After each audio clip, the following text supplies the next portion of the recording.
Never forget, the world the sightless see must be imagined, for what it really looks like is unknown to them. They must infer what could be seen from evidence forever indirect, and reconstruct their inferences as they stumble and fall because of what they did not recognize, or walk unharmed through open doorways that they thought were closed. And so it is with you. You do not see.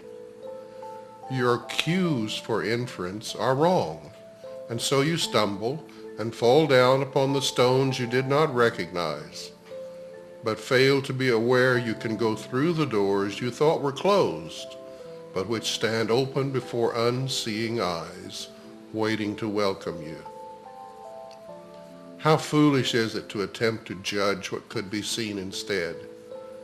It is not necessary to imagine what the world must look like. It must be seen before you recognize it for what it is. You can be shown which doors are open, and you can see where safety lies, and which way leads to darkness, which to light.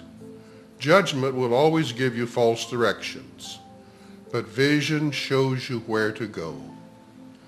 Why should you guess? There is no need to learn through pain, and gentle lessons are acquired joyously and are remembered gladly. What gives you happiness you want to learn and not forget. It is not this you would deny. Your question is whether the means by which this course is learned will bring to you the joy it promises. If you believed it would, the learning of it would be no problem.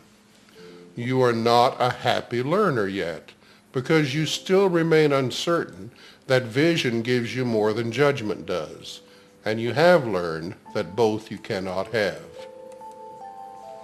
The blind become accustomed to their world by their adjustments to it. They think they know their way about in it. They learned it not through joyous lessons, but through the stern necessity of limits they believe they could not overcome. And still believing this, they hold those lessons dear and cling to them because they cannot see. They do not understand the lessons keep them blind. This they do not believe. And so they keep the world they learn to see in their imagination, believing that their choice is that or nothing. They hate the world they learn through pain, and everything they think is in it serves to remind them that they are incomplete and bitterly deprived. Thus they define their life where they live, adjusting to it as they think they must, afraid to lose the little that they have. And so it is with all who see the body as all they have and all their brothers have. They try to reach each other and they fail and fail again. And they adjust to loneliness, believing that to keep the body is to save the little that they have. Listen, and try to think if you remember what we will speak of now. Listen. Perhaps you catch a hint of an ancient state not quite forgotten, dim perhaps, and yet not altogether unfamiliar, like a song whose name is long forgotten, and the circumstances in which you heard completely unremembered. Not the whole song has stayed with you, but just a little wisp of melody, attached not to a person or a place or anything particular, but you remember. From just this little part, how lovely was the song, how wonderful the setting where you heard it, and how you loved those who were there and listened with you.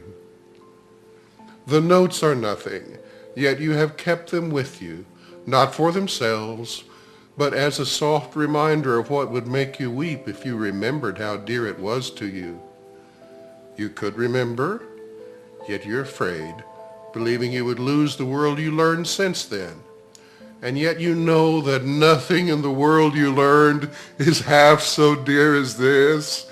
Listen and see if you remember an ancient song you knew so long ago and held more dear than any melody you taught yourself to cherish since.